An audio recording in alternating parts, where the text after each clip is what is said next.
정의와 국회의장이 기자간담회에서 경제활성화 법안과 선거구 획정에 대해서 입장을 밝혔습니다. 네, 경제활성화 법안은 직권 상정할 수 없다는 입장을 재확인했는데요. 자세한 소식은 국회 취재기자 연결해서 들어보겠습니다. 박진영 기자 전해주시죠.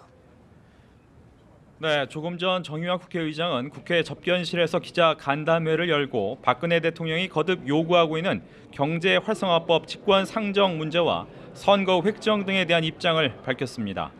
정 의장은 우선 정개특위 활동 시한을 넘긴 선거 획정에 대해서는 어제 여야 지도부 협상을 언급하며 합의안을 만들어내지는 못했지만 많은 부분에서 상당히 의견 접근을 이뤘다면서 더 논의를 진행해볼 여지가 있다고 말했습니다. 정 의장은 그간 헌재 결정에 따라 내년에는 선거구 전체가 무효로 되는 만큼 연말까지 선거구 획정이 이루어지지 않을 경우 선거 획정 문제는 직권 상정을 검토할 수 있다고 여러 차례 강조해왔습니다. 민생법에 대해서는 우리 경제 상황이 어렵다는 데 대해 누구보다 인식을 하고 있다면서도 여야의 원만한 합의를 통해 경제 관련법을 임시국회 안에 처리되기를 바란다고 이야기했습니다.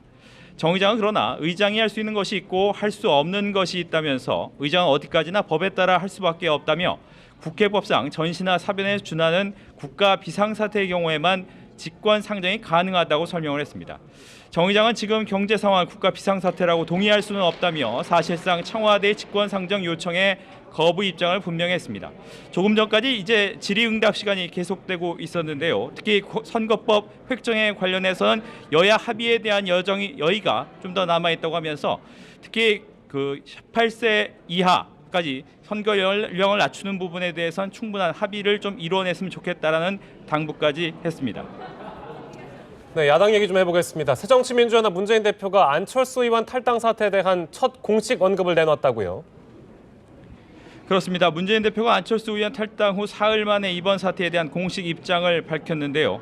문 대표는 당 회의에 참석해 당이 분열된 모습을 보여 제1야당의 대표로서 송구하다고 사과의 말로 입을 열었습니다. 그러나 안 의원 탈당과 당 내용 사태에 대해서는 정면으로 돌파하겠다는 강한 의지를 밝혔습니다.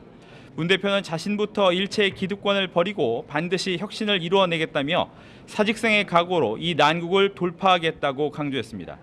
문 대표는 또 혁신을 공천권 다툼과 당내 권력투쟁으로 전락시키려는 시도들은 결코 성공하지 못할 것이라며 더 이상 당내 투쟁을 이야기하면서 혁신을 무력화하고 당을 흔드는 세력에겐 책임을 묻겠다고 경고하기도 했습니다. 문 대표는 안 의원의 탈당 이후 술렁이는 당내 갈등을 수습하기 위해 당을 조기 총선 승리 체제로 전환하겠다는 뜻도 밝혔습니다. 문 대표는 또 비례대표 공천을 비롯해 아래로부터의 상향식 공천 혁명을 이루겠다면서 당대표의 공천 기득권이나 계파 패권적 공천을 발붙일 곳이 없을 것이라고 강조했습니다. 지금까지 국회에서 전해드렸습니다.